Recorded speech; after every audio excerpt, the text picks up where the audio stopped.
Yeah, time. That's it.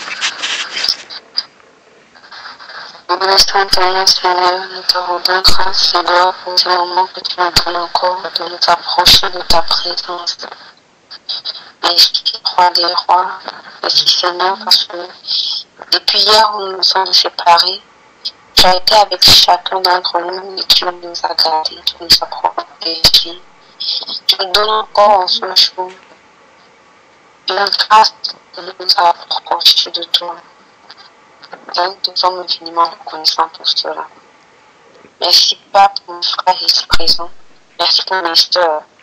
Merci, Seigneur, parce que malgré les plans de l'ennemi, pour nous déstabiliser et nous empêcher, Seigneur, de suivre l'oubli, de mener à bien ce programme. Tu es là, Seigneur, et tu combats pour nous.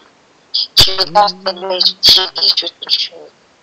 Seigneur, nous voulons encore t'inviter dans nous, afin que tu viennes régner sur nous, que tu viennes diriger ce moment, que tu viennes, Seigneur, et que pendant ces moments, nous puissions t'écouter davantage. Nous sommes là, Seigneur, pour écouter ce que tu as préparé pour nous. Nous sommes pieds de ta croix, Seigneur, afin que tu ôtes encore de nous ce qui n'est pas de toi. Nous te prions afin que, Seigneur, pendant ces moments, que tu te révèles encore à nous, que tu fasses tomber, Seigneur, les états, que tu brises les chaînes, que les fondations de l'ennemi qui perduraient encore dans nos vies tombent et que toi seul tu prennes vie.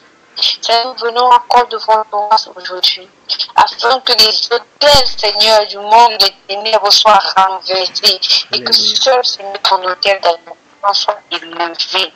Mon Dieu, mon roi, nous te prions afin que tu viennes agir en chacun d'entre nous ici. Que tu puisses, Seigneur, agir en chacun d'entre nous. Tout comme Seigneur Moïse, lorsqu'il a choisi les 70, Dieu n'était pas là, mais son esprit a été, Seigneur, déversé sur ces deux. Nous te prions afin que ceux qui n'ont pas encore pu se connecter, même là où ils se trouvent, Seigneur, que tu déverses sur eux ton esprit. Seigneur, que tu déverses sur eux ton esprit sans mesure. Que tu te manifestes, Seigneur, dans la bouche des personnes, Seigneur, que tu as sélectionné d'avance pour ce programme. Seigneur, manifeste ta gloire. Manifeste ton amour. Nous voulons encore expérimenter en ce jour ton amour, Seigneur. Nous voulons expérimenter encore en ce jour ta présence. Nous te prions afin que tu diriges. Nous te prions afin que tu puisses parler toi-même en travers de chacun d'entre nous ici présents. Enseigne-nous, Seigneur. Tomber les enseignements pour construire en nous la vraie doctrine. Seigneur, que nous touchons devant soit Christ et seul Christ. Nous te prions afin que tu viennes davantage et que tu agisses. Merci Seigneur parce que tu vas diriger toutes choses. Merci Roi des Rois parce que tu vas veiller. Merci Seigneur des Seigneurs parce que tu vas agir. Que toute la gloire te revienne, Père. Que toute la gloire te revienne, au Jésus. Que toute la gloire te revienne, au Roi des Rois. C'est au nom puissant de Jésus-Christ de Nazareth que nous avons prié. C'est au nom puissant de Jésus-Christ de Nazareth que nous avons prié. Amen. Amen. Amen. Alors, est-ce que quelqu'un a à dire? Y a-t-il un message, un songe, témoignage, exhortation? Je voulais intervenir un peu. Oui. Donc, on veut encore rapidement que la grâce de la paix du Seigneur Jésus-Christ soit avec nous encore. Amen. J'aimerais juste partager une petite exhortation. Hier, je suis dans un groupe. Hier, il y a eu, tu viens trouver plus de messages. En ce moment, quand c'est comme ça, je ne peux pas tout lire. Donc, parfois, je feuillette tout simplement. Je vais feuilleter, puis je vais sortir. J'entre, je feuillette, je sors. Et dans ce groupe, le sujet qui a été étendu hier, qui a eu autant de messages, je ne sais pas, je n'ai pas vraiment lu tout pour savoir l'histoire, c'est quoi exactement, ça s'est passé comment, ça a commencé, où c'est allé, où je ne peux pas savoir l'histoire en vrai. Mais toujours est-il que, en ce que j'ai compris en résumé, il se peut qu'il y a une fille qui est avec un homme, et elle a proposé de se demander à la fille de se filmer nue et d'envoyer à l'échange de $100 ou ça cas difficile de $100, elle va se filmer nue et envoyer. Bref, c'était une histoire de photo nue et de $100. Donc c'était dans un truc pareil. Et donc j'ai même eu parmi nous même envoyé les photos dans le groupe hier. Donc, et les gens discutaient tellement par rapport à ça, oh, comment la fille pleure parce qu'elle n'a plus rien à cacher, tout ça, les gens parlaient tellement de cette fille et tout ça. C'est pas un groupe chrétien, je me dis déjà, c'est pas un groupe chrétien. Et les gens tellement parlaient. Et il y a une fille dans le groupe qui est venue écrire après que vous parlez comme ça parce que ce n'est pas votre soeur. C'est pas que ce n'est pas votre soeur que vous parlez tellement, que ça vous donne tellement de foi pour parler comme ça. Et il y a le commentaire d'une personne qui m'a marqué en fait. Et pas pour justifier le fait qu'ils aient parlé, mais en fait, je voulais juste revenir sur le témoignage chrétien.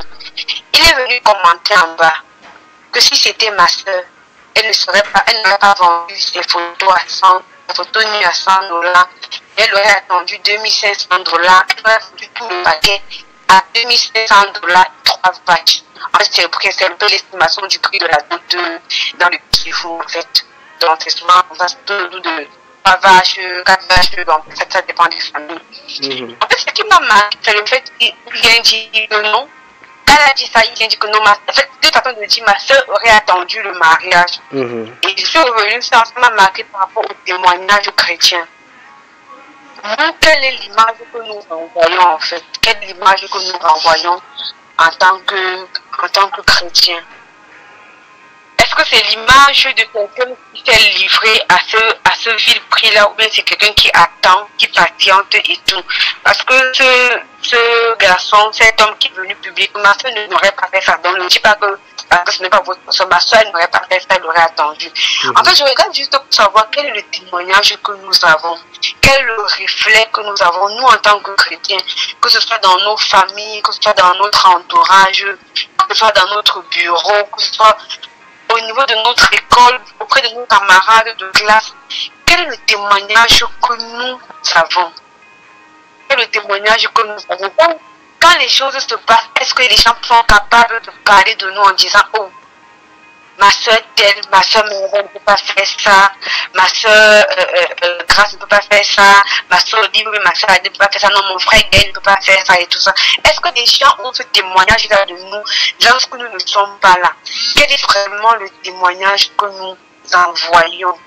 Quel est le témoignage que nous envoyons? Vraiment, c'était pour que nous puissions encore davantage nous remettre en question par rapport à ça. Est-ce que dans une discussion, quand les gens disent que mon tel comportement s'offusque d'un comportement, est-ce que les gens sont capables, quand nous ne sommes pas de dire que je sais au moins que telle personne ne peut pas faire ça?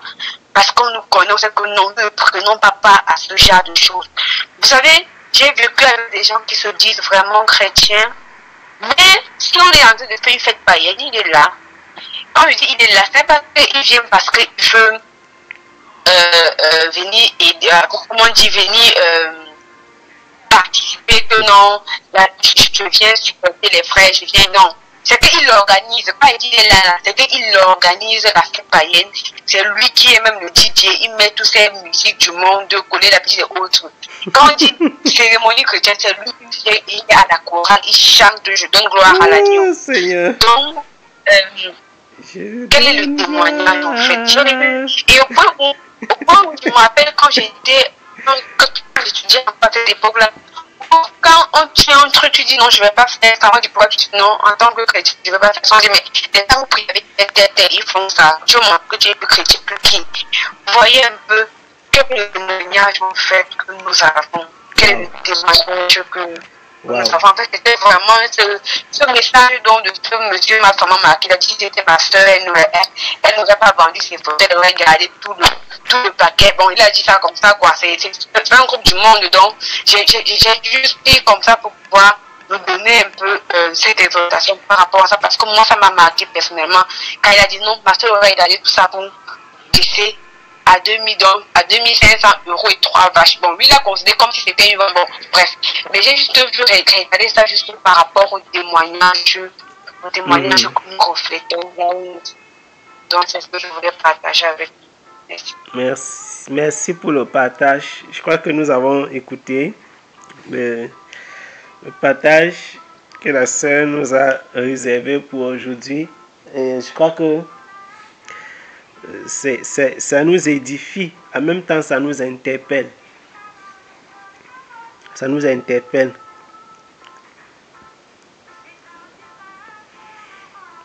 C'est hier ou avant-hier, en tout cas ces jours-ci, nous disions encore que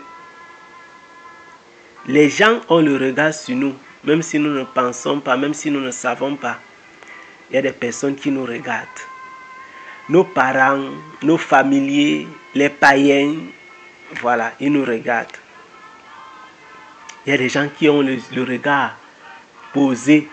On dit, on va voir comment la fille va se comporter. Il y a même les païens qui viennent tester les chrétiens en disant que testons-les. On va voir. Je me souviens d'une histoire que j'avais suivie. Ça fait, je ne connais plus les détails de l'histoire, mais c'était genre un pasteur qui un pasteur qui avait été tenté par une serveuse de bar. Déjà, elle est venue le provoquer, sachant que c'est un pasteur. Mais comme il était parti dans un milieu païen, avec quelqu'un, je ne me rappelle plus bien des détails de l'histoire, mais c'est un pasteur qui racontait. Il est allé dans un milieu païen avec quelqu'un. Et donc, quand il se retrouvait là-bas, une serveuse est venue le tenter, genre le provoquer pour voir comment il va réagir. Genre, je me donne à toi, est-ce que tu es prêt, tout ça. Et donc, quand il a repoussé la dame, la réponse, la façon dont elle a réagi a amené le monsieur à trembler sur ses deux pieds. Le monsieur dit que la serveuse a répondu, genre, c'est pas parce que tu es pasteur, tu vas faire comme si tu n'es pas un homme. Incroyable. Si vous imaginez, parce que dans l'histoire de ce monsieur-ci, le gars racontait, ce n'était même pas dans la ville où il a son, entre guillemets, son église, son assemblée, quoi. Genre, tu quittes peut-être Yaoundé comme ça. Tu es quelque part dans un... Je prends Yaoundé, c'est la capitale du Cameroun. Tu pars dans une... Ou bien tu quittes Paris, tu pars quelque part dans un coin où peut-être... Donc, tu es juste avec quelqu'un comme ça. Et puis, voilà, vous retrouvez de passage dans un lieu. Normalement, il n'a pas l'habitude de fréquenter les endroits comme ça. Et puis, quelqu'un t'aperçoit. Et une fille vient donc, elle te tente. La réponse de la fille qui lui a dit que ce n'est pas parce que tu es pasteur que tu vas faire comme si tu n'es pas un homme. Il a dit que, qui t'a dit que je suis pasteur? Et la fille lui dit que, mais, il était étonné qu'une serveuse de bar peut venir tenter un pasteur pareil. Maintenant, imaginez-vous un peu, on rentre de quelques secondes, comme on fait souvent dans le film là. S'il acceptait le témoignage, la fille devait partir en disant, ah, qui t'avait le pasteur, machin, chrétien, tout ça, c'est les bêtises.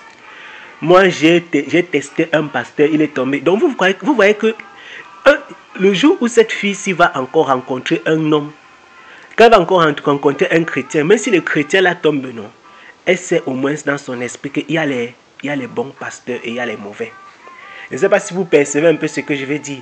Donc, le fait quand même qu'il y ait des personnes qui marchent de façon fidèle, des personnes qui, malgré l'adversité, parce qu'il y a beaucoup d'adversité dans le monde, des personnes qui, malgré l'adversité, s'ils sont capables de suivre le Seigneur dans la fidélité, non. C'est merveilleux.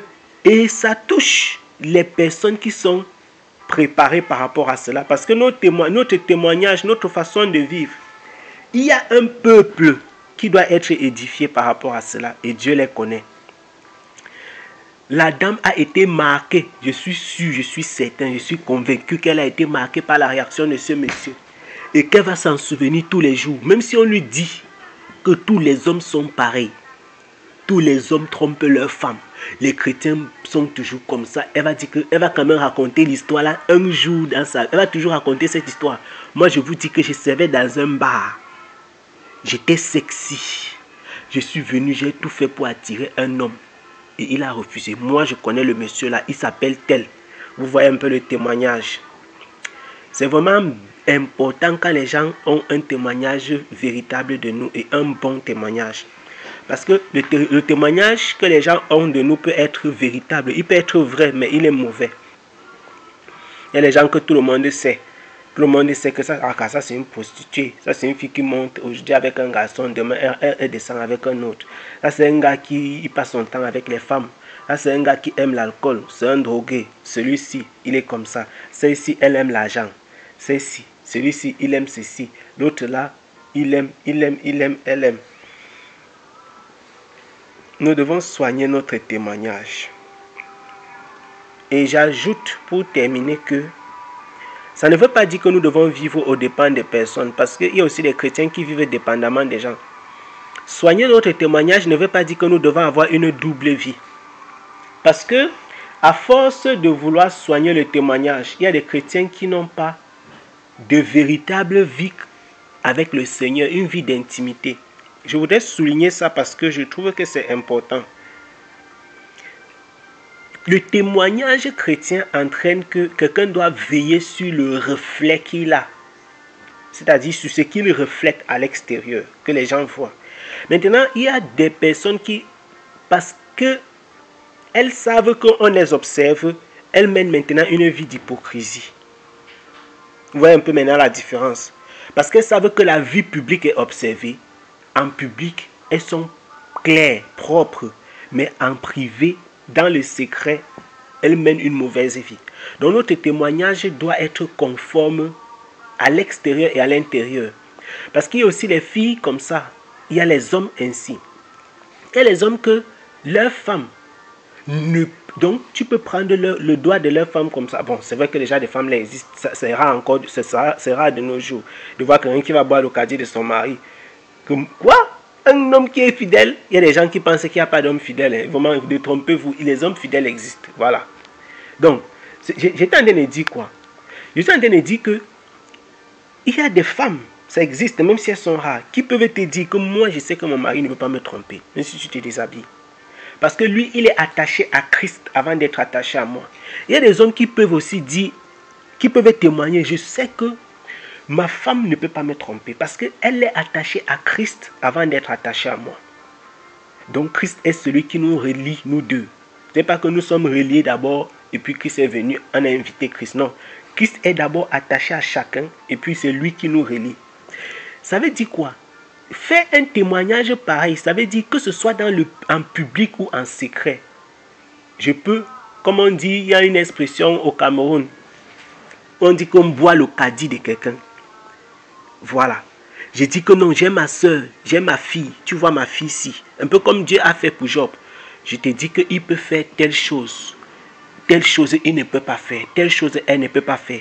Quand on rend témoignage ainsi, on doit être capable de le dire en public ou en secret.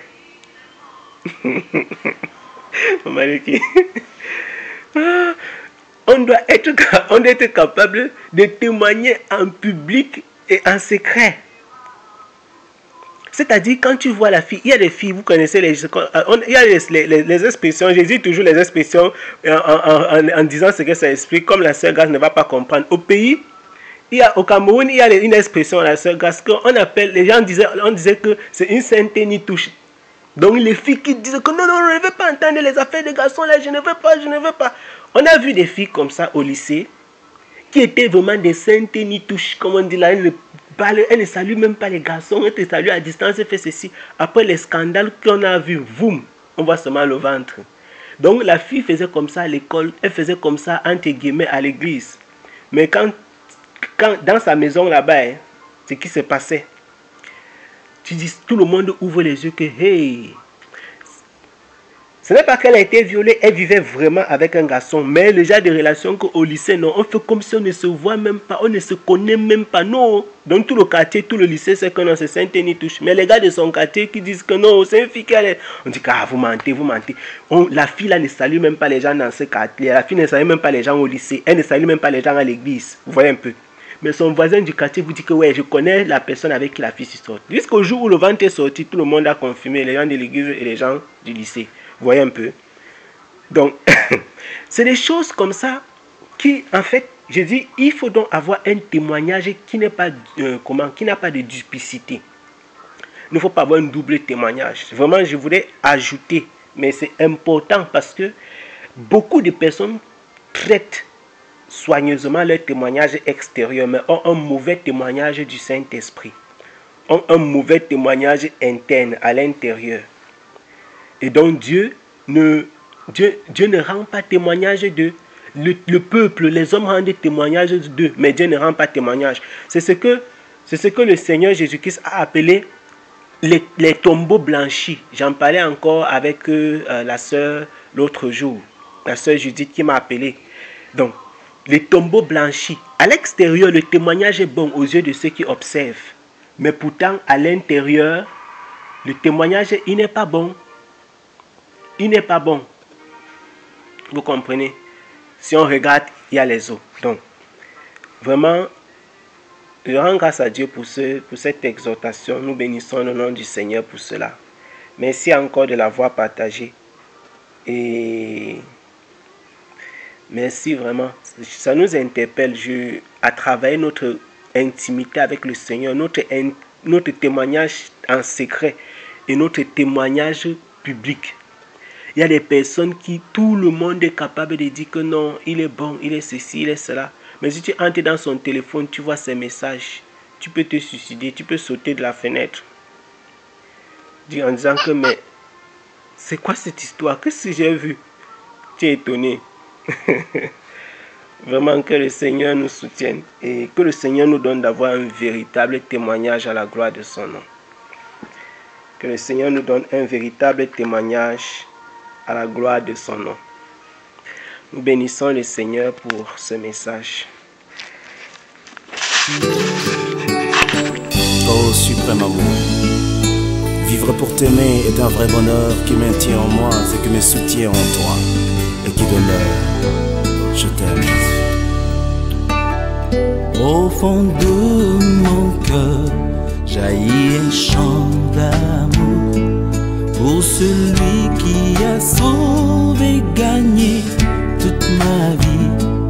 Plein de reconnaissance, je chante pour toi, Jésus. Je veux prendre plaisir à goûter à ton fruit, m'enivrer de toi, mon seul amour.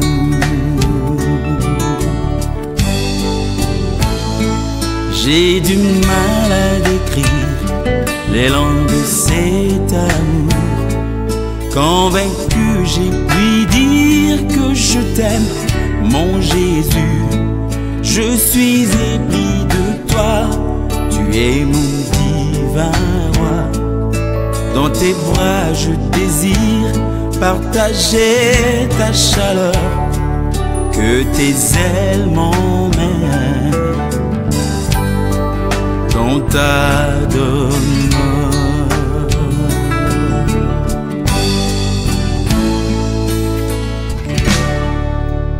Tu es mon roi,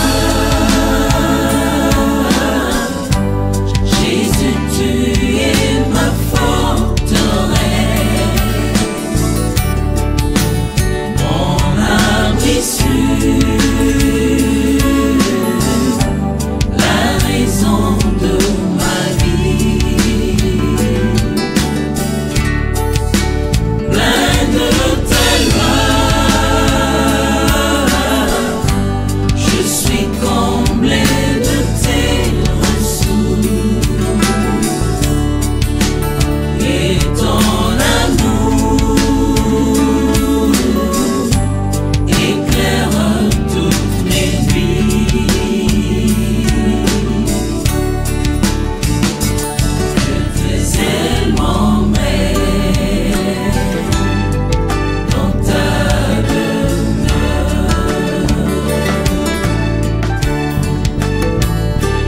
Que tes ailes m'emmènent dans ta demeure. Le bonheur de ma vie, c'est d'être avec toi, fixer tes yeux d'amour qui m'attirent vers toi, entendre ta douce voix, toi la source de ma foi, demeurer dans tes bras, consommer ton amour, rester plus près de toi, mon seul amour.